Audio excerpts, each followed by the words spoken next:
Într-o dimineață caldă, mirosul fânului proaspăt și ciripitul păsărilor mă învăluiau, dar inima îmi bătea altfel. În acea fermă liniștită, un secret arzător se ascundea printre lanurile de porumb. Gândurile îmi zburau la momentele petrecute cu soția mea, dar privirea lui, a socrului meu, mă făcea să mă simt vie într-un mod neașteptat. Oare cum am ajuns aici? De fiecare dată când ne întâlneam, tensiunea creștea, iar atracția era imposibil de ignorat.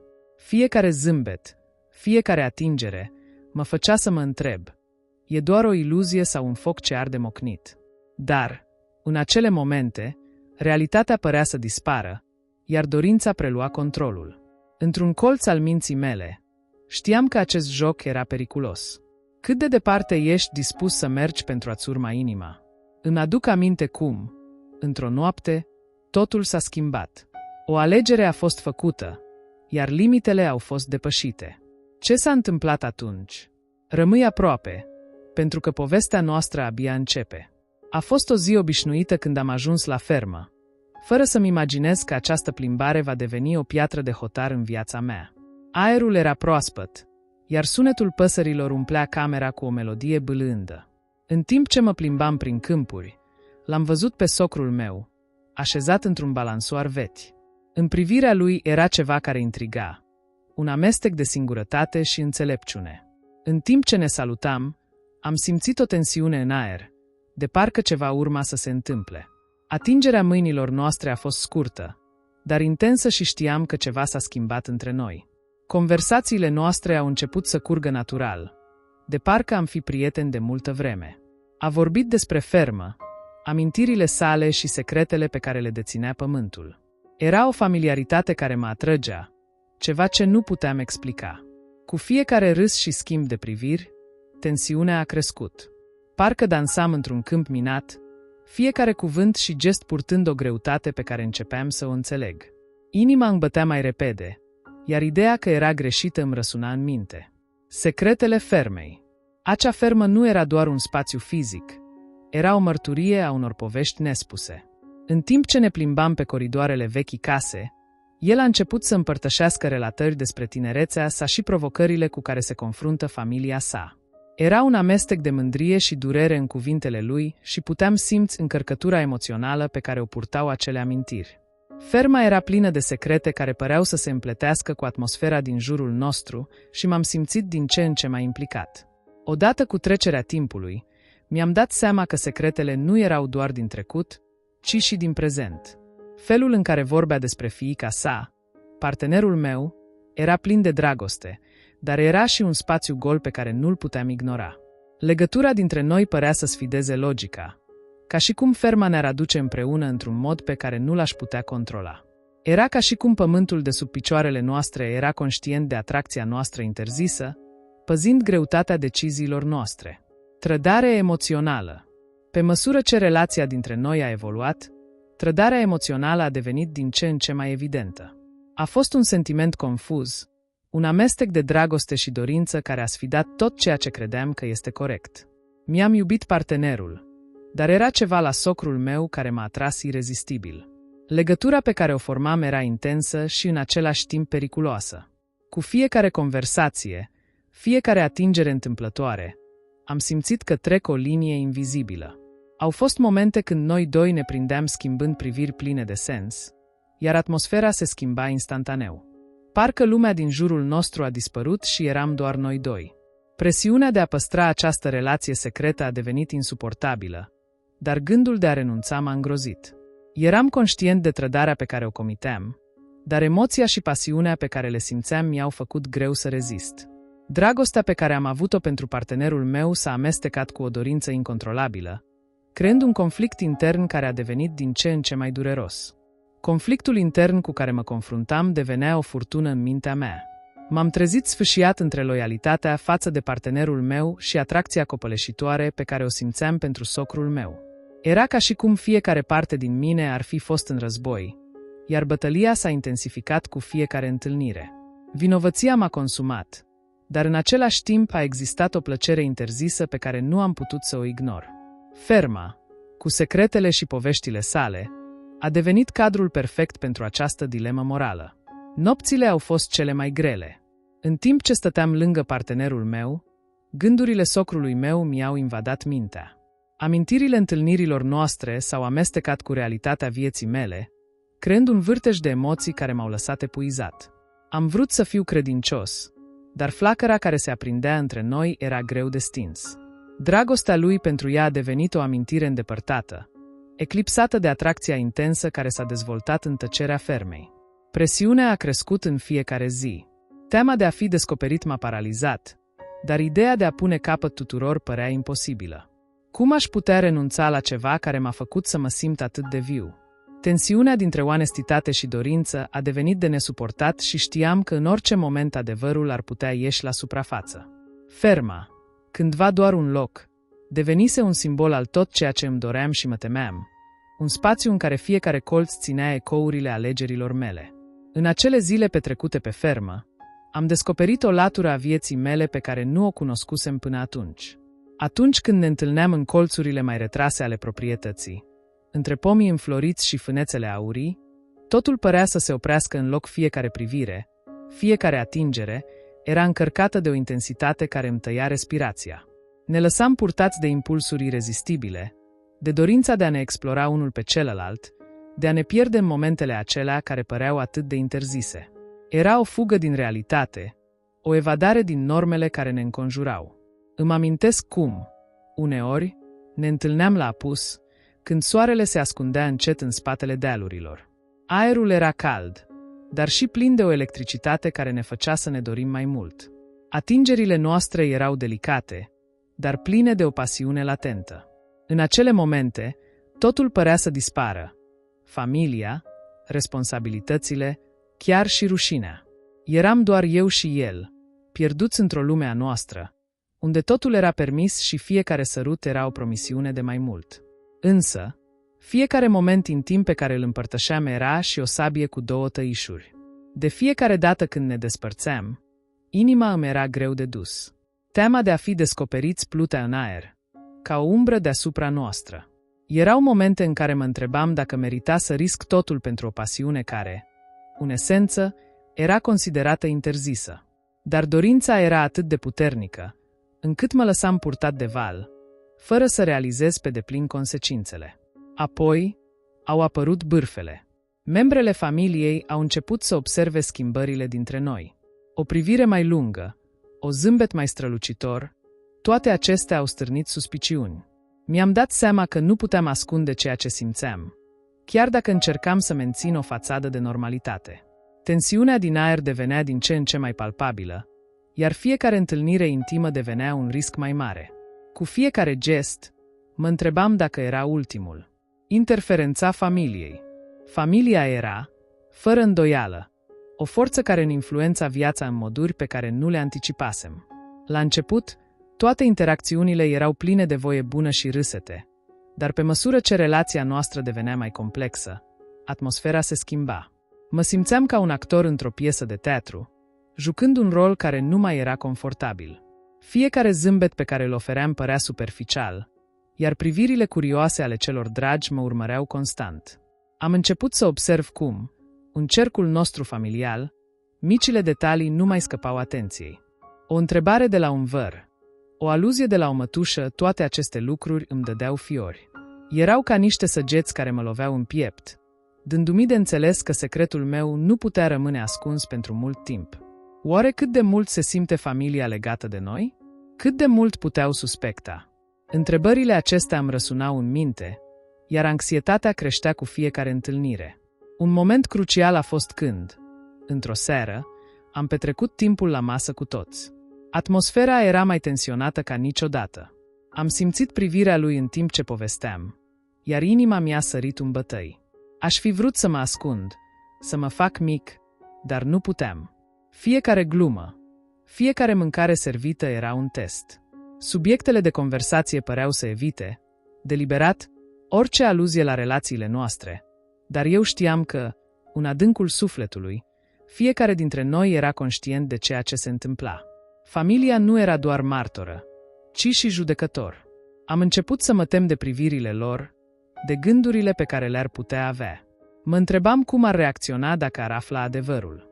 Mă simțeam prins într-o capcană, iar fiecare zi care trecea era o luptă cu mine însumi și cu temerile mele.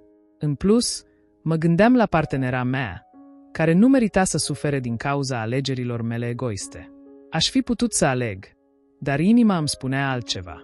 Vinovăție și regret.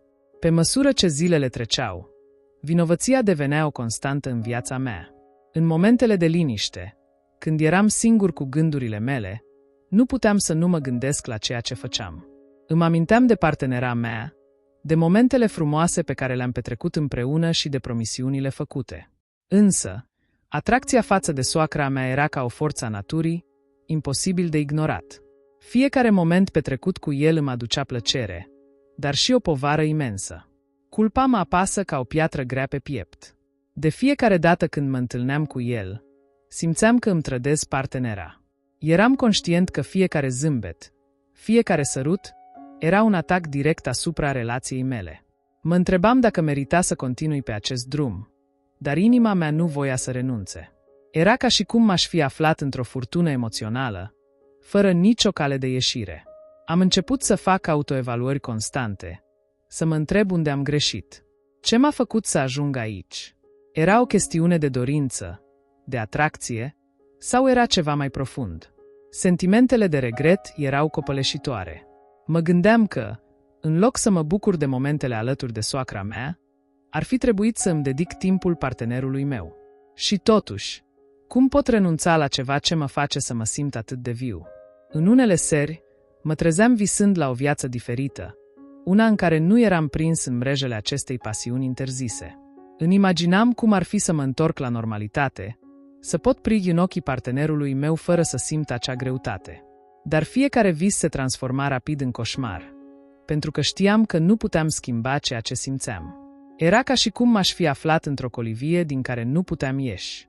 Aș dori să pot spune că am avut puterea să mă opresc, dar dorințele sunt adesea mai puternice decât rațiunea. Și astfel, mă lăsam purtat de această avalanșă de emoții, fără să realizez că, în curând, toate aceste momente de intensitate aveau să aibă consecințe devastatoare. Revelações surpreendentes. Pe atunci când am crezut că totul era clar, că totul era simplu, adevărul a început să iasă la iveală. Sogorul meu, un om pe care l-am admirat și respectat, ascundea mistere adânci în spatele zâmbetului său cald. O seară liniștită, petrecută la gura sobei, a devenit scena unor revelații care mi-au zguduit întreaga existență. Întâmplător, am aflat despre o parte a trecutului său pe care nimeni nu o cunoștea. Fantomele trecutului au început să se adune în jurul nostru și odată cu ele, întrebările au venit în valuri. Am aflat că a avut o relație tumultoasă cu mama soției mele, o poveste învăluită în durere și regrete. Această legătură strânsă, dar disfuncțională, a lăsat urme adânci în familia noastră. M-am întrebat cum poate cineva să ascundă atât de mult timp astfel de secrete, iar acest gând m-a făcut să-mi reevaluez relația cu el. Oare atracția pe care o simțeam nu era doar o reflecție a propriei mele confuzii? Sau era ceva mai profund, ceva ce lega destinele noastre într-un mod pe care nu îl puteam înțelege încă? Pe măsură ce aflăm mai multe, am început să realizez că totul era interconectat. Relatările despre suferințele și sacrificiile sale au început să se împletească cu dorințele mele interzise. M-am întrebat dacă eu, ca și partener al fiicei sale, eram doar un alt capitol în această poveste complicată. Erau atât de multe întrebări care îmi frământau mintea, iar răspunsurile păreau să se îndepărteze cu fiecare nouă revelație. Într-o seară, am decis să-l confrunt. Am simțit nevoia să înțeleg adevărul din spatele celor descoperite. Cu inima bătându-mi puternic în piept, am pus întrebările pe masă, iar el a reacționat cu o surpriză evidentă. Dar, în ochii lui, am putut vedea și o umbră a regretului. Lupta interioară pe care am simțit-o eu a fost și a lui. Însă a început să-mi dezvăluie detalii pe care nu le-a mai spus nimănui. Pe măsură ce vorbele ieșeau din gura lui, am realizat că nu eram singurul care purta o povară. Aceste revelații nu doar că mi-au schimbat percepția asupra lui, dar m-au făcut să mă gândesc și la propria mea viață. M-am întrebat dacă secretele care ne definesc nu sunt, de fapt, acelea care ne leagă. Am început să înțeleg că, în ciuda atracției interzise, Eram prinși într-un joc de forțe mai mari decât noi. Oare dragostea și dorința noastră erau suficient de puternice pentru a înfrunta aceste secrete? Sau erau, de fapt, doar un alt strat al unei complicații emoționale pe care nu o puteam controla? O climax al trădării. A venit momentul culminant, acel moment pe care, deși l-am anticipat, nu l-am putut evita. O petrecere de familie, un moment de bucurie care ar fi trebuit să fie plin de râsete, s-a transformat într-o scenă de dezvăluiri și emoții intense. Sogorul meu și cu mine ne-am întâlnit privirile, iar tăcerea ne-a spus totul. În acel moment, unchiul meu, întâmplător sau nu, a ales să aducă în discuție trecutul său, aruncând în aer toate secretele. Am simțit cum inima îmi stă în loc și cum sângele îmi îngheață în vene. Privirile curioase ale familiei noastre se întorceau spre noi, iar eu știam că nu mai era loc de întoarcere. A fost un moment de adevăr, dar și de durere. Emoțiile au început să explodeze, iar fiecare cuvânt rostit a fost ca un cuțit care tăia legăturile fragile pe care le construisem. Sogorul meu a încercat să explice, să justifice, dar fiecare tentativă părea să provoace și mai multă confuzie și furie. Eu, pe de altă parte, mă simțeam prins între dragoste și rușine, între dorință și responsabilitate. Confruntarea a fost inevitabilă. Soția mea a intrat în cameră, iar privirea ei m-a străpuns. Am văzut în ochii ei o combinație de neîncredere și durere. Și, în acel moment, am realizat că nu puteam continua așa. Am încercat să explic totul, dar cuvintele mii s-au unecat în gât. Am simțit cum totul se destramă, cum legăturile pe care le-am construit de-a lungul anilor se rupeau. Sogorul meu a fost prins în același vârtej emoțional, iar privirea lui trăda o amestecătură de regret și furie. A fost un moment de adevărat haos. Întreaga familie a început să se împartă în tabere, unii apărați de secretul nostru, alții indignati de trădarea evidentă. Atmosfera s-a încărcat de tensiune, iar eu am simțit că mă sufoc. Întreaga mea lume părea că se prăbușește în jurul meu, iar eu eram prins în mijlocul acestei furtuni. A fost un moment de răscruce, în care fiecare dintre noi trebuia să facă alegeri dificile. În cele din urmă, am realizat că nu mai puteam continua pe această cale. Am fost nevoit să înfrunt nu doar consecințele acțiunilor mele, ci și alegerile pe care le-am făcut până acum. Această trădare a dus la o ruptură profundă, iar fiecare dintre noi a trebuit să decidă cum va merge mai departe. Fiecare privire, fiecare cuvânt, fiecare tăcere a adus cu sine un nou val de emoții care ne-a marcat pentru totdeauna. Consecințele pasiunii. După acel moment de adevăr, viața noastră nu a mai fost niciodată la fel. Consecințele pasiunii noastre interzise s-au resimțit în fiecare colț al familiei. Am simțit cum distanța se amplifică între mine și soția mea, iar fiecare discuție devenea un câmp de luptă. Nu mai era loc de înțelegere sau de iertare. Totul era acum măcinat de neîncredere și suferință. M-am trezit prins într-un vârtej de emoții, în care dragostea și regretele se împleteau într-un dans dureros. Sogorul meu, de asemenea, a fost afectat profund. A încercat să repare relațiile, dar fiecare încercare părea să fie întâmpinată cu mai multă ostilitate. Am realizat că, deși ne-am dorit să fim împreună, am sacrificat totul pentru o atracție efemeră.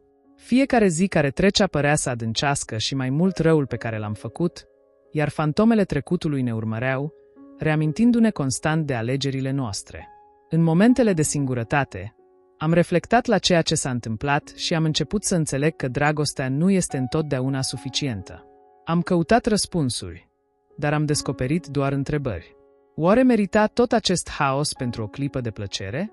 Am înțeles că, deși atracția era reală, consecințele ei erau devastatoare. Fiecare zâmbet pe care l-am împărtășit s-a transformat într-o amintire dureroasă, iar fiecare moment de intimitate a fost umbrit de o umbră de regret. Familia noastră a fost ruptă, iar eu mă simțeam ca un străin în propriul meu cămin. Am încercat să repar ceea ce am distrus, dar rănile fuseseră adânci. Fiecare încercare de a reconstrui a fost întâmpinată cu neîncredere. M-am întrebat dacă vom putea vreodată să depășim acest moment, dacă dragostea ar putea supârî. Într-o zi toridă de vară, am ajuns la ferma socrului meu, fără să știu că voi fi prins într-o poveste de dragoste și trădare. Când l-am văzut, Am simțit un fior ciudat. Era ca și cum ceva ascuns în adâncul meu se trezise. Conversațiile noastre au început să devină mai intime, iar privirile lui mă făceau să mă simt vie. Fiecare moment petrecut împreună părea să fie o furtună de emoții, dar știam că drumul pe care mergeam era plin de capcane. Într-o seară, când soarele apunea, ne-am lăsat purtați de dorință. Momentele acelea au fost electrizante, dar fiecare sărut ascundea o taină, o frică. Cum am ajuns aici? Ce va urma? Cu inima bătându-mi puternic, mă întrebam, merită totul acest risc? Ce se va întâmpla când adevărul va ieși la iveală? Aceste întrebări mă bântuiau. Tu, ce ai face în locul meu? Ai îndrăzni să urmezi dorințele tale, chiar dacă ai putea să rănești pe cei dragi? Aștept cu nerăbdare să aflu gândurile tale. Spune-mi în comentarii. Eu și socrul meu singur la fermă. Dezvăluirea pe care nimeni nu o aștepta.